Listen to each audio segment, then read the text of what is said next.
C'est seulement à 22 heures que nous avons eu un coup de fil de la part des voisins pour nous dire que le siège de l'ADC était entouré par 40 policiers aux ordres du colonel Kanyama, descendu avec 10 jeeps. Il faut aussi prendre en compte cet élément. Vous imaginez à 22 heures qu'on puisse mobiliser toute une armade pour encercler complètement la parcelle où se trouve le siège de l'ADC et d'ailleurs même les parcelles environnantes. Quindi, les blocs étaient complètement entourés par les policiers. Mais pour nous, en ce moment, c'était seulement le siège d'un parti politique. On savait que le lendemain, il y avait cette manifestation qui était particulièrement sensible, mais sur ça on peut revenir par la suite. Vous dites Tshisekedi a fait des déclarations même plus graves. Bon, d'abord, je tiens, comme j'ai déjà dit d'ailleurs dans mon introduction, ici il faut arrêter la farce parce que M. Etienne Tshisekedi, il n'est pas libre de ce mouvement. Je peux vous dire que moi-même, je suis allé les voir et pour entrer dans la maison et dépasser les postes de blocs qui sont tout autour de sa maison, je suis entré dans la voiture d'un membre de sa famille. Autrement, je ne pouvais pas entrer.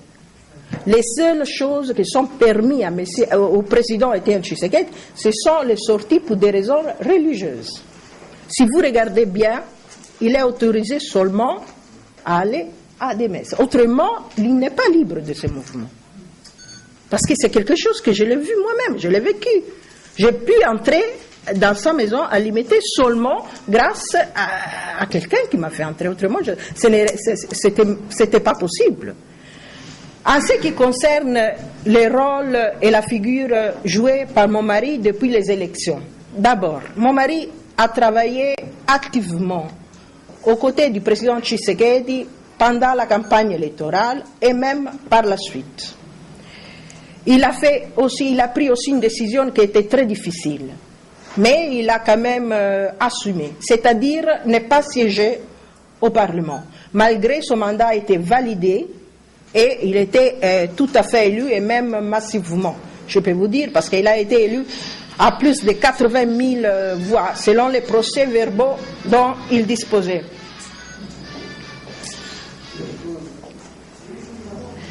Voilà. Oui.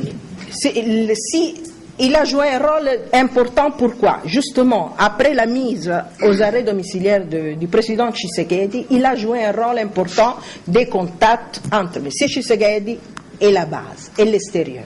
Et ces contacts étaient structurés d'une manière très précise, avec le lancement de la majorité présidentielle populaire, qui était déjà en fonction, mais devait se doter d'organes à partir du 27 juin 2012.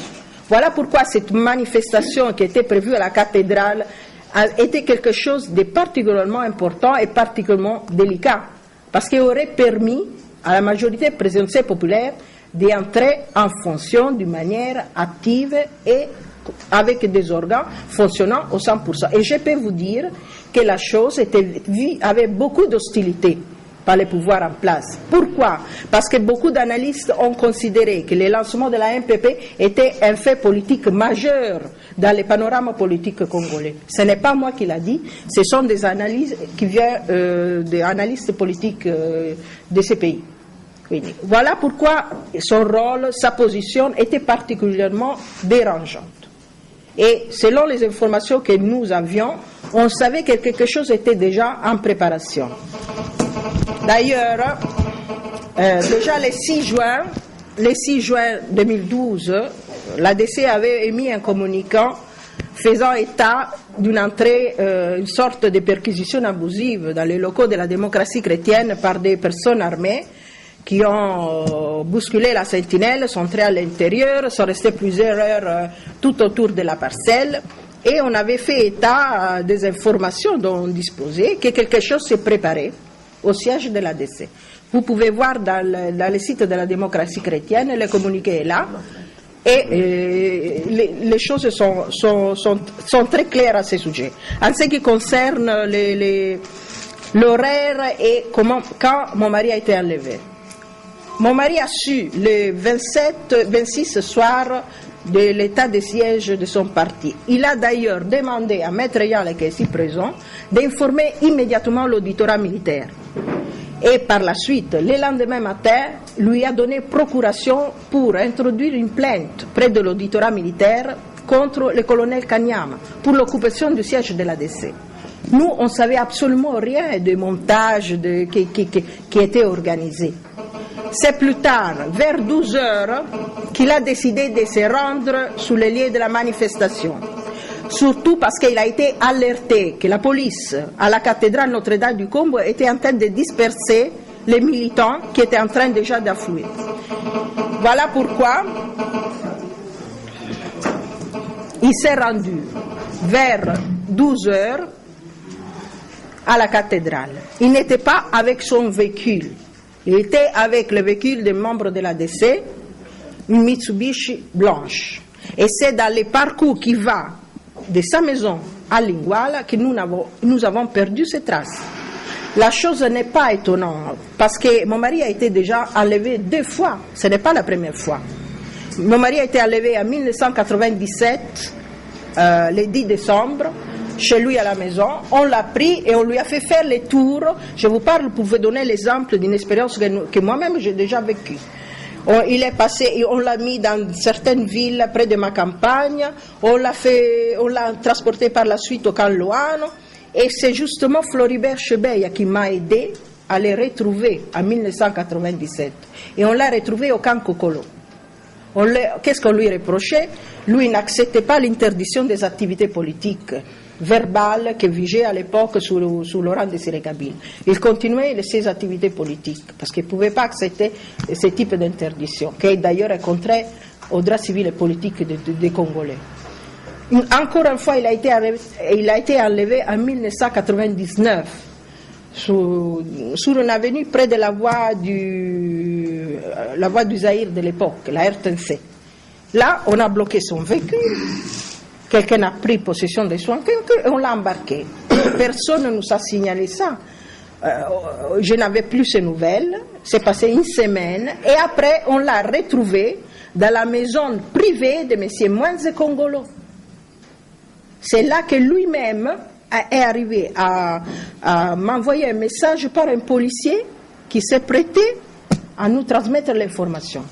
Ça, ce sont les précédents. Ce sont des choses que moi-même j'ai vécues et dont je vous relate les détails pour vous dire quelle est la réalité que nous avons vécue déjà dans le passé.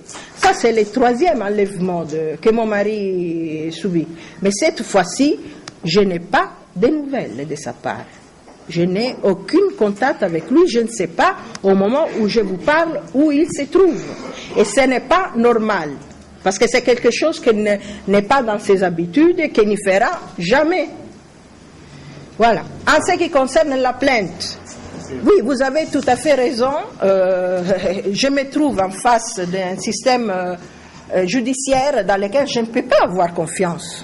Parce qu'il a déjà démontré, avec justement la descente du procureur général, pour couvrir quoi? Une casse. Parce que le procureur général de la République est intervenu au siège de la démocratie chrétienne l'après-midi du 27 juin, alors que la police de Kanyama est déjà entrée dans les locaux sans mandat et en cassant une propriété privée le matin.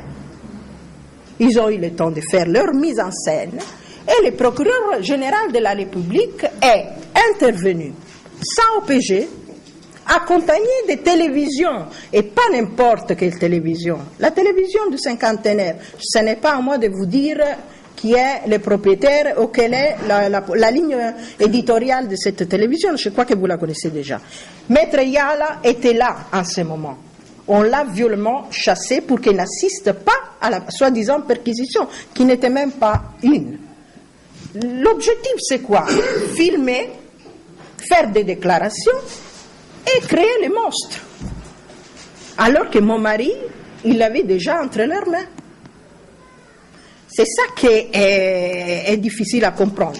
En plus que ça, nous avons les déclarations des procureurs qui parlent d'une action en flagrant délit. La scène en flagrant délit, ça veut dire que vous avez déjà la personne. Et il faut aussi préciser un peu le concept de fuite. On peut fuir quand on vous arrête. Par exemple, vous commettez un crime, on vous attrape sous les faits. Après, dans les trajets qui va du lieu où vous êtes à la prison, vous évadez. C'est ça la fuite. Autrement, il n'y en a pas de fuite, comme il n'y a pas de flagrance. Je répète que mon mari n'était pas là. N'était pas tout simplement là. L'objectif, probablement, ils se sont trompés en voyant son véhicule, qui était toujours garé au siège de la DC, et ils étaient sûrs qu'il était encore là, en train de travailler. Mais ils se sont trompés parce que lui n'était pas là. Et d'ailleurs, le véhicule est resté là pendant des semaines. C'est seulement avant-hier que nous avons profité d'une ouverture, qui d'ailleurs c'est même déjà refermée, au siège de la démocratie chrétienne pour le récupérer et le faire réparer. Parce qu'on a dû réparer la boîte d'embrouillage qui était cassée. Voilà. Et ça reste encore toujours le problème de la présence policière au moment où je vous parle, au siège de la DC, sans mandat. Il n'y a pas un procès verbal de saisie. C'est M. Kanyama qui envoie ces hommes, qui d'ailleurs, ils ont fait sortir tous les documents officiels du parti, tous les documents sensibles, les ordinateurs, des biens de valeur ont été emportés. Et on sait que nuitamment, il y a des choses qui sont sorties même dans les chantiers annexes. Donc, il y a des policiers qui sont là, de facto, sans aucun document légal en appui. Et je tiens aussi à dénoncer ce qui est arrivé avant-hier. Il y a l'auditorat militaire qui a envoyé des inspecteurs qui sont allés là-bas pour relever les policiers qui étaient là. Des membres des familles et de l'ADC sont entrés et ont été séquestrés, je dis bien, avec même des personnels des médias, pendant plusieurs heures. On les a enfermés dedans, avec des cadenas. Et ils sont restés là pratiquement une demi-journée. C'est seulement par la dénonciation, on a prévenu, on l'a enfermé dedans. C'est-à-dire, les policiers qui étaient là ont été chassés par les inspecteurs de l'auditorat militaire, qui les a trouvés sans document. Il leur a demandé qu'est-ce que vous faites ici. Ils n'avaient pas titre d'être là. Ils sont partis. Par la suite, M. Kanyama envoie encore des policiers et qui enferment avec des cadenas, comme si vous fermez cette porte-là et vous le mettez des cadenas. Les personnes qui étaient là, il y avait 12 personnes qui sont restées pratiquement une demi-journée enfermées, jusqu'au moment où il y a eu des pressions à plusieurs niveaux et on les a libérés. Mais jusqu'à aujourd'hui, au moment où je vous parle, il y a encore des policiers qui sont là, sans aucun titre légal. Voilà. Concernant la plainte, comme avocat, pour le moment, nous n'avons pas d'autre choix que de faire avec cette justice que vous avez décrite comme vous l'avez fait lorsque vous posez la question. Pour le moment, il n'y a pas un autre endroit où madame peut être dirigée pour dénoncer certains agissements, dont cette paternité qui en fait n'en est pas une. Et les éléments sont assez probants. Je prends un exemple simple. Le même prétendu père, quand il a pris la parole, vous m'excuserez, sous la bénédiction du procureur général de la République, il dit qu'il a suivi ses enfants, il soupçonnait ses enfants d'entretenir des relations coupables avec l'honorable Eugène Diomi. Mais on n'a pas besoin de faire la Sorbonne pour comprendre que c'est une machination. Qui est ces pères d'enfants qui, sachant, soupçonnant ses filles, les laisseraient entrer dans l'endroit en les suivant derrière, et il a laissé suffisamment du temps à l'honorable Eugène Diomi pour faire comme on a présenté à la télévision. C'est insensé. On n'a pas besoin de faire 5 ans d'études universitaires pour comprendre ça. Tout père arrêterait le mal à la racine. Faire un endroit où elle entretiendrait des relations coupables, même pas des rapports sexuels. Lorsque je soupçonne ma fille d'aller même dans un restaurant, elle est mineure, d'aller dans un restaurant, soupçonnant qu'elle s'y rendrait pour se rencontrer avec un homme, je l'arrêterai à la porte Je ne la laisserai pas entrer, même pas dans un hôtel. Je la retirerai à la porte et chez nous les Africains, le papa se mettrait à taper la fille. C'est ça le raisonnement normal, comme l'on dirait devant les cours et tribunaux. Au-delà de tout doute raisonnable, c'est le raisonnement qu'aurait un père. Mais curieusement, ce papa n'a pas eu ces raisonnements. La suite de l'instruction judiciaire devant cette justice que vous avez décrite nous donnera des éléments. Nous, au moins, madame comme partie plaignante, nous comme avocats, nous faisons notre rôle. Nous guidons nos doléances vers la justice. Le moment opportun, il appartiendra d'apprécier comment la justice aura fonctionné. Concernant l'ami de Télé 7, les preuves de la machination se déduisent de la procédure telle que menée. Analysons la procédure. Premier point, 2 jours après la descente de la police, le procureur général de la République fait une conférence de presse. Pendant qu'on a refusé aux avocats, et je suis bien placé pour le dire, moi personnellement, on a refusé aux avocats le droit d'assister les 2 personnes qu'on a reconnues avoir arrêtées, mais on étale les éléments de l'instruction à la presse. Alors que comme avocat, j'étais la personne la mieux indiquée à écouter ces prétendus aveux qu'on attribue aux gardes du corps et aux chauffeurs. Mais on a refusé que j'assiste, mais on étale cela à la presse. Continuons. Pas plus tard qu'avant-hier, j'ai suivi sur la chaîne de télévision Zondo TV, je crois, tard la nuit vers 22h, un député parlait comme s'il était le procureur général de la République. Les éléments que nous on cherche à comprendre, lui il les a. Lui il a pu les consulter. Il n'est ni l'avocat des prétendues victimes, ni l'avocat des prévenus, ou alors c'est l'adjoint du procureur général de la République où il y a 2 magistrats instructeurs. Tous les éléments que nous, avocats, du moins de ceux qu'on a reconnus avoir arrêtés, nous ne connaissons pas. Nous n'avons pas cela. Continuons encore. On n'a pas non plus besoin de faire des études de droit pour comprendre que lorsqu'on a arrêté des gens dans le cadre d'une procédure dite de flagrance, en tout cas telle que notre loi, la loi de 78 sur la procédure de flagrance, en son article 1er, en tout cas dans les 2 jours suivant leur arrestation, on dit toute personne arrêtée dans le cadre d'une procédure de flagrance, je vous épargne la lecture intégrale du texte, doit être déférée au parquet et traduite sur les champs à l'audience du tribunal. Le procureur général de la République reconnaît au moins l'arrestation du garde du corps. Les esprits sensés se poseraient même la question de savoir ces modes de participation pour établir la complicité, mais là n'est pas encore la question. Il reconnaît qu'il les a arrêtés, les gardes du corps et les maçons, mais je vous dis, aujourd'hui nous sommes les 27, ça fait 1 mois et 1 jour. Oui.